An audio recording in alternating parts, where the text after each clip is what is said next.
Hi, friends. Um, Today I wanted to talk to you about boundaries and expectations and what I've learned about them over the years and living in many different places, many different cultures. I traveled to many different places, lived in Europe, lived all over the United States, and been with many different sorts of cultures, traveled to India. And having personal boundaries and making sure people know what those are and what you will tolerate and what you won't is really important. And it's important to have the communication skills to just like calmly tell someone, like, hey, that's not okay what you did. And like, please don't continue that behavior anymore because it will affect our relationship negatively. And you have to basically, that's what you need to say. And uh in the form of relationships, um when I'm forming a relationship with someone, like an intimate relationship, life partnership, something like that, a mistake that I made a lot is, you're caught up in the honeymoon phase. You are think this person's different than all the others, and you think that that person, what they're saying. First of all, I can tell you, go by what they're doing, not by what they say. And generally, someone who you'd want to have a relationship with, if you're someone who respects yourself and you're healthy, you want to have a relationship with someone who's treating you very well. But unfortunately, any adult will tell you, who's been in a couple relationships, will tell you that you don't really know the person. Even like a year in, you don't really know until you have spent a whole lot of time with them. And, you know, basically living together, you don't really figure that out until most of the time it's too late. So it's good. It's something that my therapist told me. It's something that a lot of books will tell you, is that before you agree to live with someone or move in with someone or have a monogamous relationship where you're not seeing other people, you're just seeing each other. Okay, well, you need to sit down and come up with some healthy boundaries around, like, basically what you expect, like what you're going to be willing to tolerate, and who's doing what in the house. So even if you need to make a chart, that's what will prevent the arguments, especially if both are working. Okay. And even if one is working and one is supporting the other, this needs to be written down, or at least discussed seriously. And like, you need to break down who's doing what in the household and who's responsible for what: cleaning, cooking, fixing things, whatever. Grocery shopping, organizing the food, organizing the vacations. Some people are better at certain things. So it's not about man or woman. It's not about, that's the way it is now. It's who's better at it. So if the woman's better at fixing things, she'll be the one that fix. But you all need to come to those decisions before you move in together. And then boundaries around social media and boundaries around other things where, like, talking about getting off of the dating apps you met on and that type of thing, whether they're still on there swiping or not. Those are conversations you need to have before. And another mistake I made is not having accountability for that. It's great to take people's word for things, but it's easy to do fuckery on a phone. And I'm sorry, especially at the beginning of the relationship, I want to that's a mistake I have made, is even if they're not doing anything, you want to see them at least, like, delete the app, and you need to delete yours in front of them. Like, that's important, whatever you met on. And if you didn't meet online, that doesn't apply to you. And then boundaries around, like, you know, you need to talk about, like, if you have friends they don't approve of, these are people that have been in their life before you have, and they have deeper, I don't know. Maybe you've been deeper in different ways, but the friends are in their life, and you want a healthy partner to have good friends. And that's part of how you judge a good partner, is the company they keep. You are the sum total of the company you keep. That's how you should judge your damn self too. You're the sum total of the company you keep. So you judge them by their friends. And if their friends are no good, have a frank talk with them. Don't in a judgmental way, but say, I'm concerned that whatever, let's call Jenny. Jenny does a lot of this stuff. Jenny likes to go to the club a lot. Jenny likes to do all this kind of things. And are you going to be doing that with her now that we're in a monogamous relationship? Because I'm not okay with that. And if they're not willing to give up hooking up with other people, going into situations where they could be unfaithful, or you don't have healthy boundaries set up, and it's hard to set boundaries nowadays, and I don't have all the answers around that, honestly.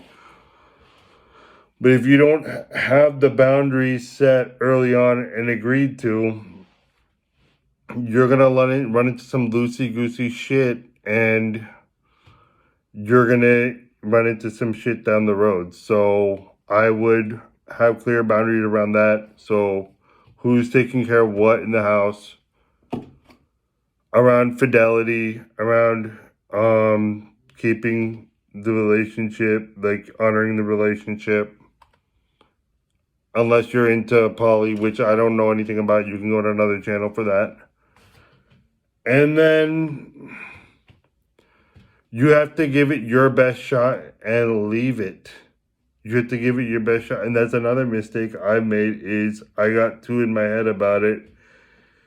And I tried to overdo things and do too much and do more than was on my share, just to try and support my partner, expecting, that they would go the extra mile for me when they were stressed out and they were going through whatever they were going through, and they didn't have the extra energy for that. And I just had like a super high expectation. And they say opposites attract, and I don't know a lot. I think in a lot of cases you don't want to have the same addictions, really. You don't want to have the same weaknesses. You want to balance each other out. If one person's a spendthrift, you want to have one person who's conservative with money who will put a brake on that. You know what I'm saying? Who will not run the household into the ground. So you want to balance each other out. But there's a lot of things. But you really have to put your best foot forward. And you will have to analyze how the other person's acting. And you will have to maintain your boundary. And not all the things you're going to be able to get to at the beginning. And you're going to discover things you don't like. And when there's things you don't like, and I'm talking about reasonable things. Obviously, your partner might snore. There's other things you can't control. But I'm saying the things that, that they can control. Like if they curse at you, or if they're not doing their share of the chores, or if you're not happy with other things. And one thing I failed to mention is this is a very hard topic, but I'm going to talk about it. I'm not going to skip it. Uh, you have to talk about what your sexual expectations are and expectations for them hygiene and keeping your body too. And don't, but I'll talk about sex first of all. I'm not saying that you need to talk, yes, I'm saying you need to discuss how many times ideally per week you'd want to be doing it and what activities you want to. You need to have the sex conversation and what you're into. You need to have the sex conversation. And you need to have your balls and be a grown up. And if you're, and be a big girl and a big boy and have the sex conversation and talk about it and talk about health issues and talk about other things that they're signing on for. If something happens to you, they're the ones driving you to the emergency room. So you need to disclose your health conditions, STDs, whatever it is that you have going on, mental health issues, medications, addictions, tobacco use, whatever. You need to come clean because they're signing up to be with you. And you need to demand the same from them.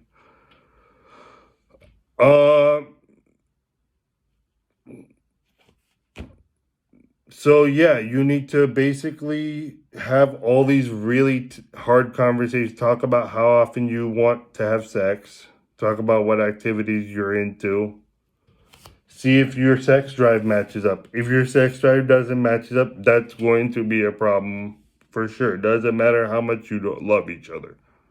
Unless you're 70 years old and you don't care about sex, or you just both don't care about sex and you're asexual, that will affect the relationship. No matter how much you love each other, you have to find someone who's sexually compatible with you. And that's very important. And it's not about you unless you're a real slob and you don't take care. Oh, yeah, I have to talk about that. Okay. So you also have to talk about what you expect, you have to let them know, if you do gain a lot of weight, I don't know, I don't know, actually,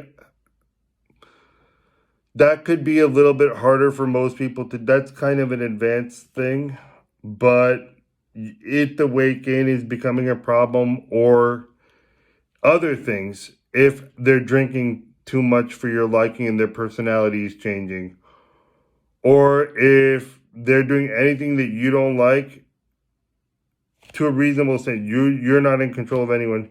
You have a right to say something about it. And that's all you have to do is say something about it in a calm way, in a loving way. Come at them with love and say it in a loving way. And you say it once or twice. And if it's a deal breaker with you, you have to have the self-love and self-respect to exit early. And you have to get used to it in this world, like today. If you're saying, you have to get used to, if you're seeing the red flags early, take it seriously. That it's not going to work out. Because I do believe that certain people are much more compatible than others, but yet your lust and, it's important to find someone who's very sexually compatible. I'm saying your eyes, your ego will attract you to someone who's not compatible. And maybe you're only sexually compatible or whatever, but you're not compatible in other ways. And that's a problem. And if someone doesn't respect you, and you can feel it in your gut, and if you're not acting the way you should, respect is earned. If you're not keeping up your end of the bargain, but also if you're keeping up your end of the bargain to a reasonable extent, and they're not, and they're slacking, and you're carrying the weight of the relationship, and they're not trying to be better for you, and they're not trying to, give you the best experience as a partner, like that you feel like, then you have to have the guts to leave. You have to have the guts to leave, and that's a hard skill to have, and that has to do with detachment. And Dr. Robert Glover, a great psychologist, calls it being a good ender. That's an important skill. And he stayed in unhappy marriage where he said he shouldn't have been on 3 dates. He stayed in 2 unhappy marriages of, I believe, over 20 years each. And now he's married to someone that he really does vibe with. And they do have fights. They do have everything. But they're able to fight fair. And I'll do a video on that. But if you cannot fight fair with the person, if they can't go back and forth with you and you still can make up at the end and, still go to bed happy with each other, if they give you silent treatment, or if you can't, then it's not going to work out. If you can't communicate, or you just feel it in your gut that, something's shady and they're not willing to talk about it, or they're not keeping up their end of the relationship, you have to leave. And you have to have the self-love and self-respect to leave and be a good ender, and have the courage to go and be by yourself for a while, and then if you want to go in the dating game again, and you have to be trying to get to the end. And I'm not fatalistic. I'm not a fatalistic person, at all. But I'm saying with the dating game, you have to be trying to get to the end as quick as possible. You have to be trying to eliminate as quick as possible. So don't overlook the red flags.